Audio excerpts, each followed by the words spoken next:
Makikita ninyo dito sa video ito mga kababayan, ang pagluha ng ating Pangulong Bongbong Marcos. Talagang hindi niya napigil yung kanyang pag-iyak mga kababayan. Sabi ng Pangulong Bongbong Marcos, sana niya maunawaan ninyo kung tumulo ang luha ko. Talagang halos hindi po makapagsalita ng diretso yung ating Pangulong Bongbong Marcos habang nagbibigay sa kanyang mensahe during the necrological service.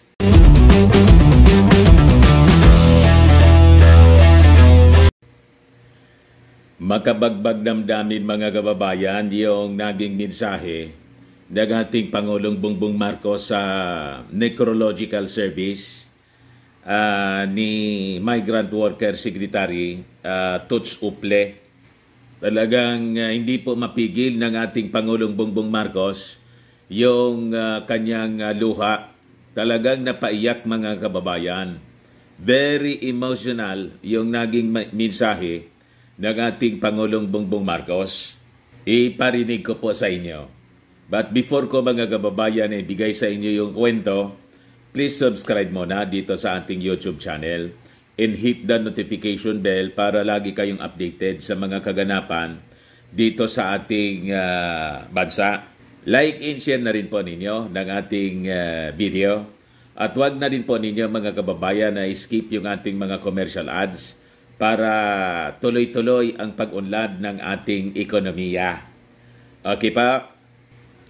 Ito po yung ating Pangulong Bongbong Marcos sa pagbibigay niya ng honor eulogy sa namatay mga kababayan na sekretary ng Department of Migrant Workers, si Secretary Toots Uple mga kababayan. Namatay, may breast cancer pala yon at age 61 mga kababayan. Sabi rito mga kababayan sa press release ng Presidential Communications Office, sa parehong araw ng komemorasyon ng National Heroes Day, isang necrological service ang isinagawa para kay Migrant Worker Secretary Susan Toots Uple sa Palasyo Malacanang. Kasama ni Pangulong Bongbong Marcos, yung mga other officials siyempre ng ating gobyerno, the members of the cabinet nandoon. So sabi rito, sa kanyang eulogy, inalala ni PBBM ang malambot na puso at ang husay ni Secretary Uple sa trabaho. Ibinahagi ng Pangulo ang pag-asang hindi mabibigo ang kanyang kaibigan at kalihim, partikular na sa pagpapatuloy ng advokasya at nasimulan ni Secretary Uple para sa mga overseas Filipino workers. Itong si Secretary Uple mga kababayan, kahit nung wala pa siya sa gobyerno, mayroon siyang NGO na talagang tumutulong po sa mga migrant workers. Kaya matindi ang pagmamahal mga kababayan sa kanya ng mga migrant workers. Yung dedikasyon mga kababayan ni Toots Uple, kalintulad ng dedikasyon ng kanyang tatay na si dating Labor Secretary noong panahon ni Apolacay, Blas Uple, na naging senador din po. Author siya po ng Labor Code of the Philippines. Siya po ang father of the Labor Code of the Philippines mga kababayan, yung tatay ni Toots Uple, at naging Senate President. Si Blas Uple, mga kababayan, dati din yung journalist po. Ito yung picture, mga kababayan, ng ating Pangulong Bongbong Marcos sa ginawang necrological service sa Palasyo Malacanang. Ayan po. Makikita ninyo dito sa video ito, mga kababayan, ang pagluha ng ating Pangulong Bongbong Marcos. Talagang hindi niya napigil yung kanyang pag-iyak mga kababayan. Sabi ng Pangulong Bongbong Marcos, sana niya maunawaan ninyo kung tumulo ang luha ko. Talagang halos hindi po makapagsalita ng diretso yung ating Pangulong Bongbong Marcos abang nagbibigay sa kanyang mensahe during the necrological service. Ayan po. I-play ko po yung kanyang sinabi. Pakinggan po ninyo. Kung tumulo ang luha ko, ako, dahil napakalaking nawala sa atin. Napakawalaki ang nawala sa akin, sa inyong lahat, at sa bansang Pilipinas. Hanggang sa huli, nagtatrabaho pa rin siya. If anyone deserved the miracle, it was Toots, for all the good that she did. Hindi tayo napagbigyan. Walang milagro. Ngunit sa sumunod na ilang araw, naisip ko, hindi, mali ako. Nagka-milagro talaga. Ang milagro si Toots. Hindi ko talaga maisip. Parang hindi ako makaramdam, hindi ko ma-imagine na ang buhay na wala si Toots actually.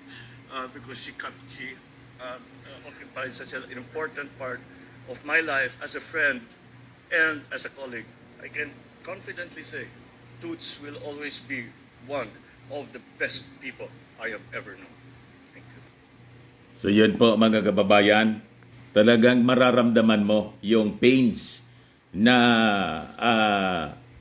nararamdaman ng ating Pangulong Bongbong Marcos sa pagkawala po ni Secretary Toots Uple ng Department of Migrant Workers. Pero alam po ninyo, talagang ganyan ang buhay, mga kababayan sa mundo. Sabi nga po sa James chapter 4, verse 14, whereas you do not know what will happen tomorrow. For what is your life, Anya? For what is your life? It is even a vapor that appears for a little time and then vanishes away po. Ganun lang po kaiksi ng ating buhay dito sa mundo. Parang isang bula, sabi ng Bible, mga kababayan. Kaya sabi dito, mga kababayan, sa balita, President Bongbong Marcos recognizes noble contributions of Secretary Toots Uple, kasama yung mga unsung heroes o National Heroes Day. National Heroes Day kasi mga kababayan ngayon, kaya holiday. Ito pa, yung pagpaabot ng mensahe honoring our national heroes ng ating Pangulong Bongbong Marcos. Sabi dito, the President recognized on National Heroes Day the noble contribution of the late former migrant workers Secretary Toots Uple, Susan Toots Uple, in promoting the welfare of the overseas Filipino workers, as he paid tribute to the unsung heroes who tirelessly dedicated their lives to public service. Sa kanyang speech during the commemorative ceremony at dilibingan ng mga bayani in Taguig City kaninang umaga, mga kababayan, President Marcos said that Secretary Uple was a perfect example of a true hero as she dedicated her life to promoting OFW's welfare. Kahit may sakit na po siya, mga kababayan, tuloy pa rin yung kanyang paglilingkod hanggang siya mag-leave sana. Nag-health leave siya after the SONA ng ating Pangulong Bongbong Marcos. Ayun, hindi na po nakabalik sa trabaho kasi pumanaw siya noong August 22 at age 61.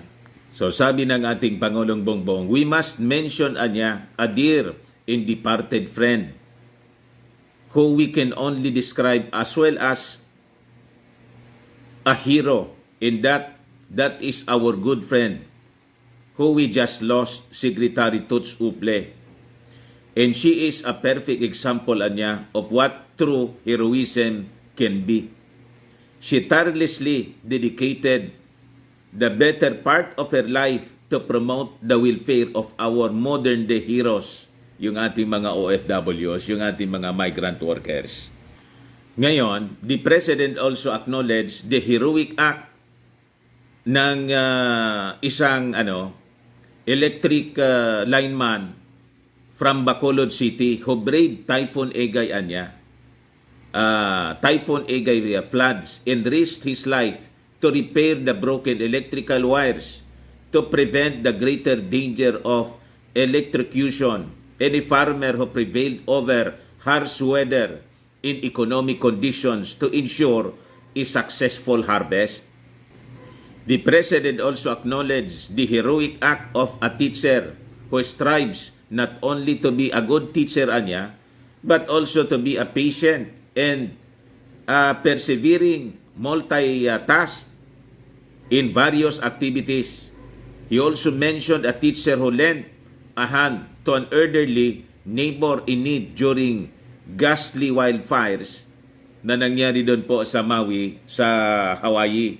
So sabi rito mga kababayan sa balita, President Marcos also urged the Filipino people to collectively recall the heroic deeds of those who fought for the country's honor, dignity, from the warriors of all, revolutionary thinkers, war veterans, and the countless patriots who have helped shape the Philippines into becoming free, independent, and self-determined.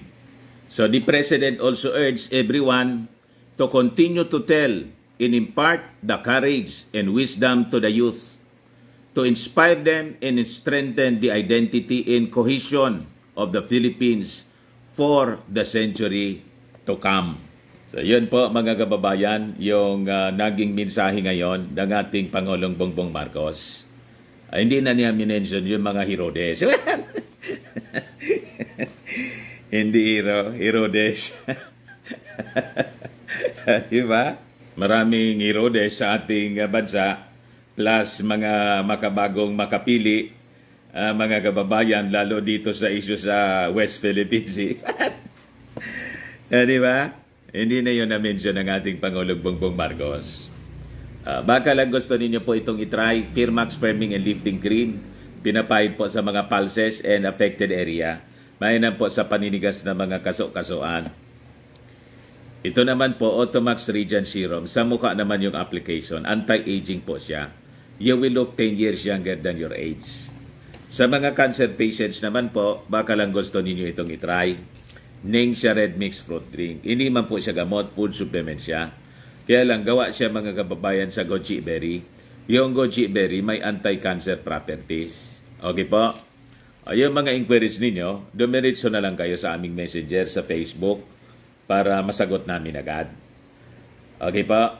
Ako po si Dante Maravillas. Bye-bye. God bless.